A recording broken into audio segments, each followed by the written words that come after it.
ఈ కన్యాదానం చేయటం ద్వారా లభిస్తుంది అని సాక్షాత్తుగా వేదవ్యాసుల వారు మత్స్య పురాణంలో చక్కగా వివరిస్తారు. అమ్మాయి తండ్రి అమ్మాయి యొక్క కుడి చేతిని పట్టుకొని ఉండాలి, రైట్ హ్యాండ్ పట్టుకొని ఉండాలి, అమ్మాయి వస్తూనే ఉండాలి. ఇక్కడ మహాసంకల్ప పఠనం జరుగుతుంది, అందరూ శ్రద్ధగా వినవలసిందిగా కోరుతున్నాం. కన్యాదానం కరిష్యే కన్యాదాన సమయే మహానందైరావదాద్యశ్చ దిగ్గజో పరిప్రతిష్ఠితస్య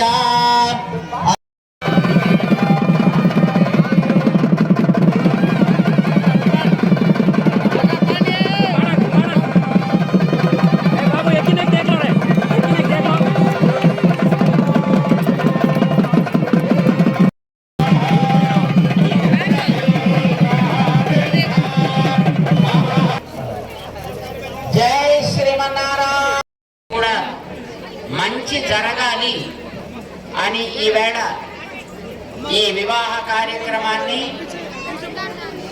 మీకు జరిపిస్తున్నారు. ఈవేళ ఇక్కడ జరిగేటటువంటి కార్యక్రమాల్లో పాల్గొనే వాళ్ళ ఇరువురి యొక్క తల్లిదండ్రులు వీళ్ళందరూ కూడా చాలా అదృష్టవంతులు. బోళ్ళంత మంది స్వాములు వచ్చిండ్రు. మామూలుగా వివాహాలకైతే ఎవరు స్వాములు వస్తారా? హలో, మామూలు వివాహాలకి స్వాములు వస్తారా? రారు. కానీ మరి మీ వివాహాలకు శ్రీరామచంద్రుడి పాదాల చెంత ఒకటి అవుతున్నటువంటి ఒక శుభలీల, గడిపేట్టుగా చేసేటువంటి ఒక బంధం మనకి ఈ వివాహ బంధం. మనకి పాశ్చాత్య నాగరికత గురించి మనం వింటూ ఉంటాం. వారు అంత గొప్పగా ఉంటుంది అని మనం చూడకపోయినా చెప్పిన వాళ్ళ ద్వారా వినడం వల్ల అయ్యో మనం వెళ్ళలేకపోతే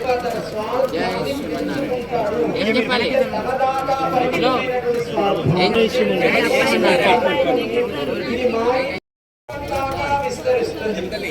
అక్కడి నుంచి కొన్ని కుటుంబాలు కలిస్తే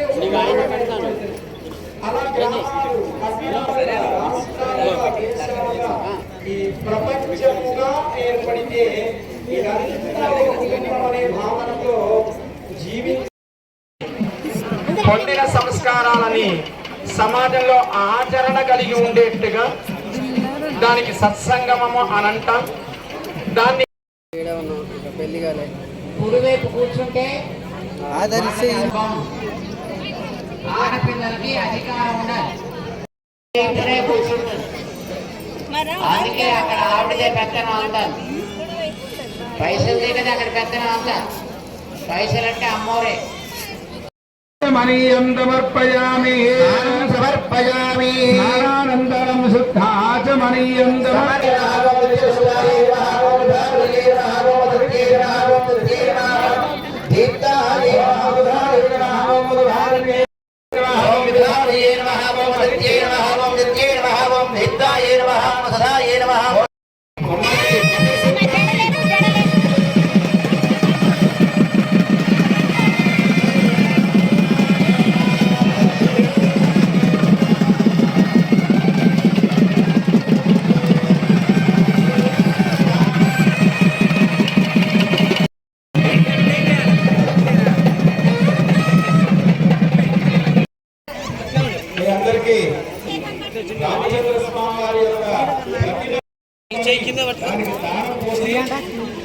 ముందు పట్టుకొచ్చింది.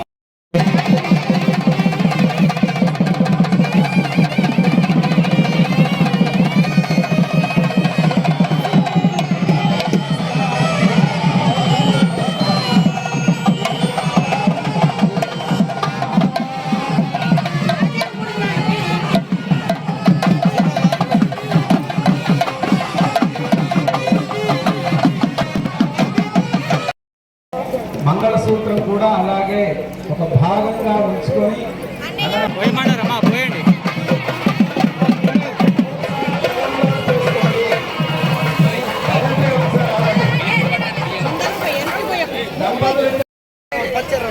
కామః సమృద్ధ్యతాం. మీరిద్దరూ కూడా భగవంతుని ప్రార్థన చేస్తున్నారు, మాకు చక్కనైనటువంటి సంతానాన్ని అనుగ్రహించవలసింది భగవంతుడు.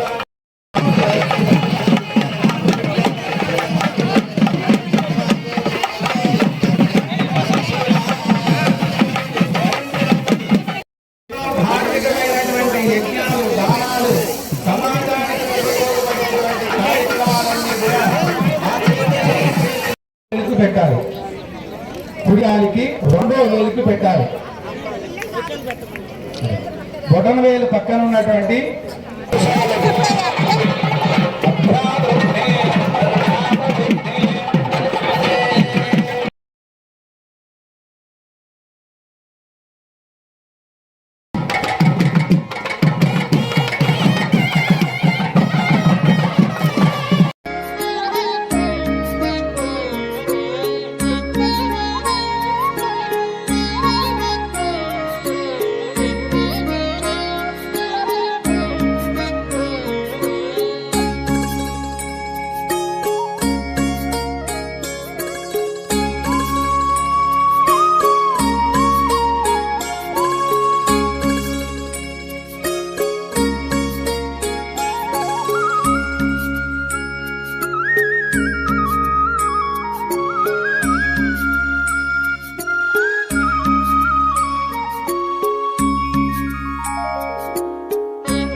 వారికి ఒక మంచి సేవా కిరీటం పెడదాం, ఒక మంచి సేవా మాలిక వేద్దాం అని అనుకుంటున్నాను.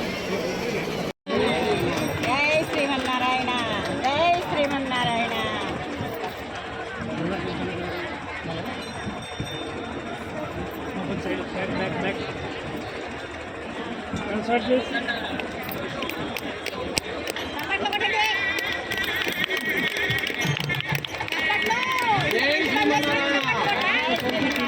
జై శ్రీమన్నారాయణ.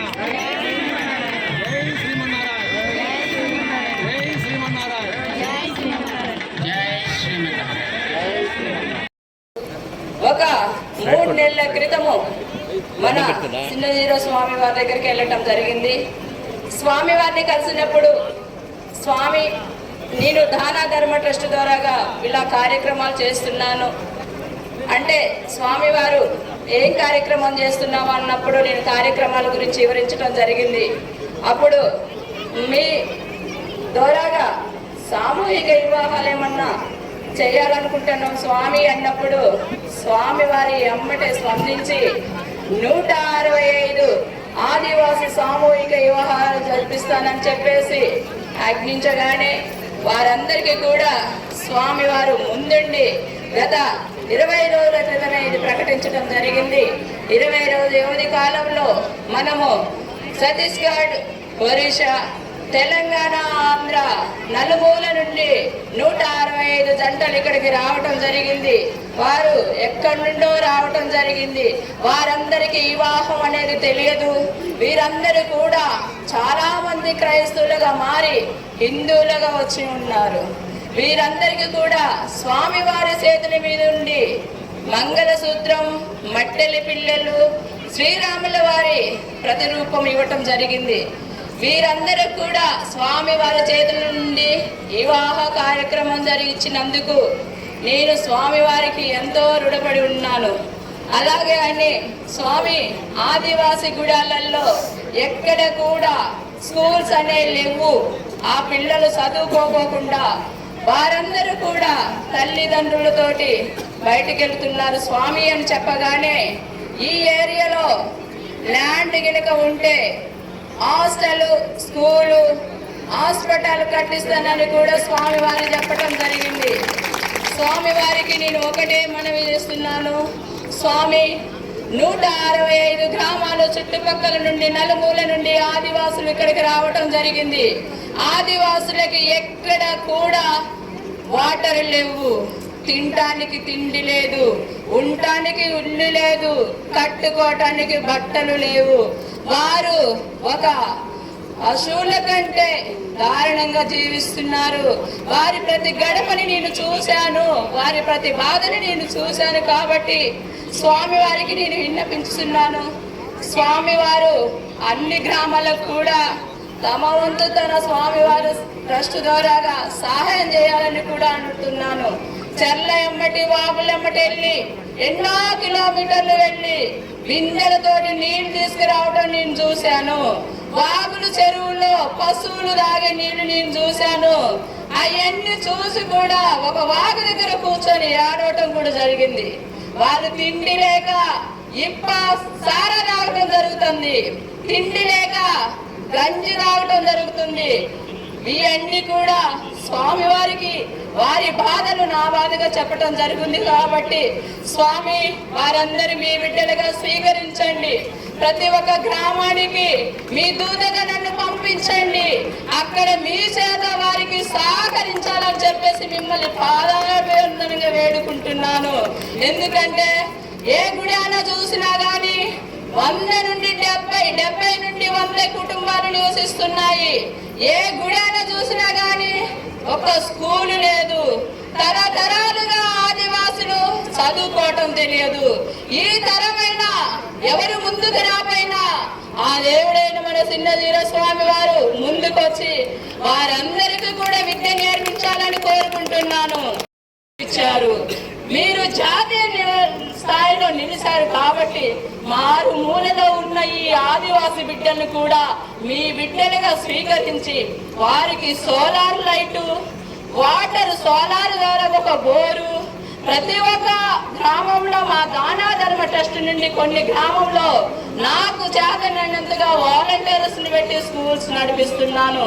ఈ అందరికీ కూడా సర్పంచులు నాకు బాగా సహకరించారు. ప్రతి ఒక్క గ్రామం సర్పంచ్ గారు నాకు సహకరించారు. ముఖ్యంగా నా వాలంటీర్స్ నాకు ఎన్నెంటో ఉండి వాగులు వంకలు దాటుకుంటూ ముళ్ళలు మూటలు మోసుకుంటూ మేము పోతాంటే మమ్మల్ని చూసి ఎందరో నవ్వారు, ఎందరో ఎన్నో మాటలు మాట్లాడారు. అయినా మేము వెనకాలకు వేయకోకుండా ఈ రోజు ఆదివాసుల బిడ్డలకు మేము ఒక దారి చూపించినాం.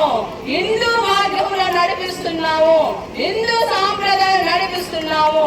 ప్రతి ఒక్క ఆదివాసి గ్రామంలో 108 విగ్రహాలు ప్రతిష్ఠ చేయాలని స్వామివారి దగ్గర నేను చెప్పుకుంటున్నాను. ముత్యాలమ్మ బోధరాజు విగ్రహ ప్రతిష్ఠ చేయాలని చెప్పేసి నేను అడగగానే నేనేంటో స్వామివారికి తెలియదు, నేనెవరో స్వామివారికి తెలియదు అని కూడా స్వామివారు నన్ను అనుమానించకుండా నన్ను నమ్మి వారికి ధ్వజస్తంభానికి సహాయం చేశారు, విగ్రహాలు కూడా సహాయం చేశారు. ఎన్నో విధాలుగా స్వామివారు నాకు 3 నెలల నుండి సహాయం చేశారు. ఈ రోజు ప్రతి ఒక్క ఇంటిని ఒక్కొక్కరి కుటుంబంగా తయారు చేశారు. ఇప్పుడు వారికి మన హిందూ సాంప్రదాయాలు చేశారు. కాబట్టి వీరందరూ కూడా స్వామివారు చేసిన ఒక కుటుంబం, స్వామివారు తయారు చేసిన కుటుంబంగా ఇప్పుడు ఏర్పడ్డారు. కాబట్టి మేమందరం కూడా స్వామివారికి రుణపడి ఉన్నాము. స్వామి నాది ఒక చిన్న ఏంటి అంటే చుట్టుపక్కల 169 ఆదివాసి గుడాలు ఉన్నాయి. వారందరికీ కూడా మీరు దృష్టిలో ఉంచుకొని వారందరికీ కూడా కట్టుకోవడానికి బట్టలు, చిన్నపిల్లవాళ్ళ బట్టలు, ప్రతి ఒక్క వాలంటీర్ని పెట్టి ఆ పిల్లలకి విద్య నేర్పించండి స్వామి. వారందరిగా మీ బిడ్డలుగా స్వీకరించాలని కోరుతున్నాను. జై శ్రీమన్నారాయణ.